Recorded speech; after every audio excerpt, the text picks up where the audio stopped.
Hello po sa inyong lahat mga ka-crypto. Ako po si Pinoy Crypto Trader at sa video na ito ay atin pong pag-uusapan ang tungkol dito kay Ripple or XRP kung saan sabi po dito ay tinalo niya sina Bitcoin, Ethereum, Cardano at maging si Matic. Yan sa kanilang number of transactions with $1 in fees. Yan, tinalo niya ang mga ito sa kanilang number of transactions. Yan, at $1 in fees. Kaya, ayan, bago po tayo magpatuloy, ay nais ko po munang bigyang linaw ang aking disclaimer kung saan ang nilalaman po ng video na ito ay hindi po ito isang financial advice. For education and information purposes lamang po ang layunin nito. Maliban po dito ay nais ko na rin pong magbigay babala na wala pong kahit anumang group chat ang Pinoy Crypto Trader. Ayan, sabi rito ay data shows market participants can use $1 in fees to carry out more XRP transactions than most prominent assets including Bitcoin, Ethereum, Cardano, and Matic. Ayan, sabi raw, base raw sa data or sa datos ay yung mga market participants or mga users ay pwede po nilang gamitin ang $1 in fees para makapag-transact ng mas maraming XRP tokens. Ayan, kumpara sa ibang mga crypto assets na katulad nila Bitcoin, Ethereum, Cardano at kay Matic. Ayan, ibig sabihin ay talagang mas mura yung kanyang transaction fees. Kaya ayan, sabi dito ay blockchain technology seeks to disrupt traditional finance by presenting lower fees and faster transactions. Yan naman po talaga ang maganda dito kay Ripple. Mababa na nga yung fee at saka mabilis yung kanyang proseso or pag-process sa transactions. While most blockchain networks already have lower transaction fees than legacy financial system, other boast much lower values than the rest. At ito po ang transaction fee ni Ripple. Sabi dito ay recent data confirms that XRP Ledger sits among the networks with the lowest transaction fee. Yan, siya po ang may pinakamababa na transaction fee. Due to this increased fee structure, market participants can carry out more transactions for as little as $1. Ayan, mas marami po ang pwedeng maiprocess ng isang user. Yan sa pamamagitan lamang ng $1 na transaction fee. Ayan, according to the official data, the average fee on XRPL is $0.002 per transaction. Ayan, napakamura po.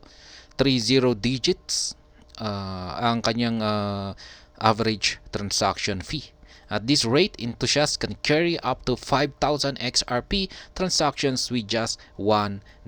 Ayan, kung pag sa ganitong transaction fee na rate ay kung pag tayo ay magproproseso raw ng up to 5,000 na XRP token ay ang babayaran lamang po nating transaction fee ay nasa mga $1.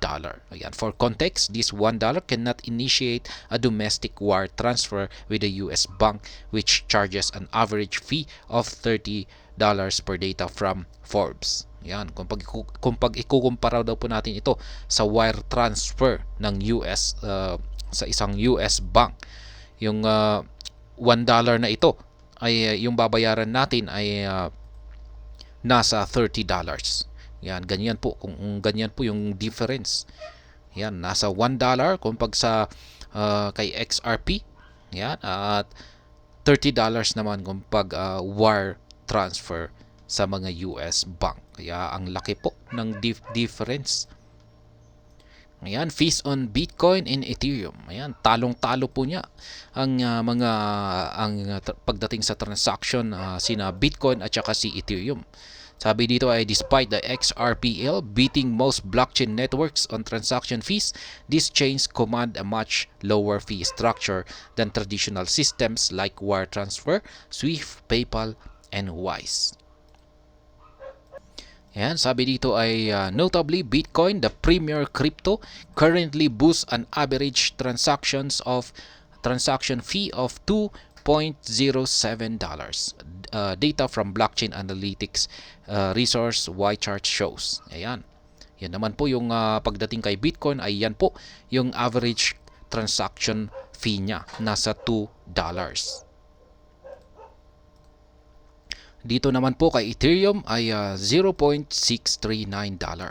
Yan po ang transaction fee naman ni Ethereum, 0.639. Mas mura po siya kumpara kay Bitcoin. Pero kung ikukumpara pa rin natin kay Ripple ay ayan po, sobrang laki po ng agwat, $0.00002 per transaction. Samantalang dito kay Ethereum, yung kanyang per transaction ay 0.639. Napakamahal po. Dito naman po tayo kay Cardano at kay Matic.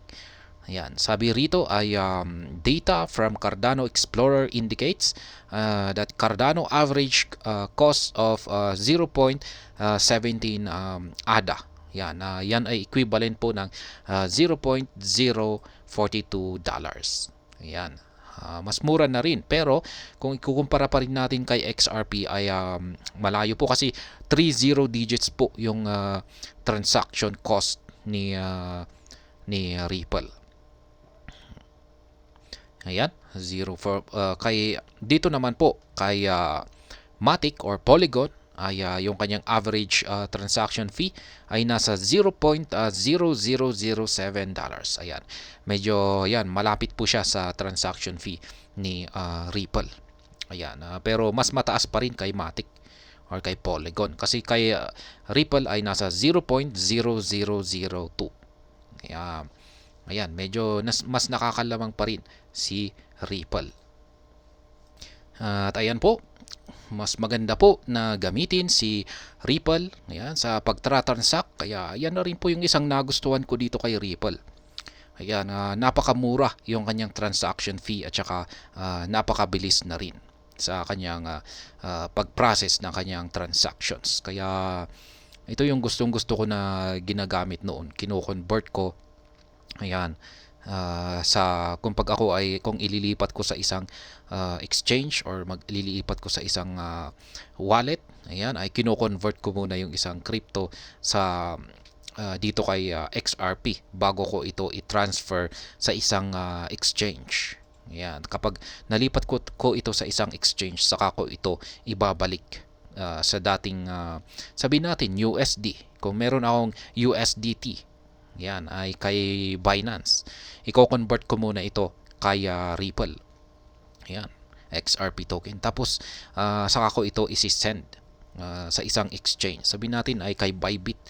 Yan, kung pag na-receive ko na kay Bybit yung XRP token, ay saka ko ito ibabalik, i-convert ko ulit sa USDT. Ayan, mas nakakamura po ng transaction fee. At ayan, hanggang dito na lamang po tayo sa video na ito. Sana po ay inyong nagustuhan ang aking paliwanag dito. Kung inyo po itong nagustuhan, ay pakiclick lamang po ang like button nito. Para naman po sa mga bago lamang dito, kayo po ay aking inaanyayahan para mag-subscribe. Pakiclick na rin po ang bell icon nito dahil ito po ang siyang magsisilbing notification nito sa mga bago kong videos na akin pong ina-upload sa aking YouTube channel na ito. Marami pong salamat sa panonood. Ingat po tayo lagi at God bless po sa ating lahat.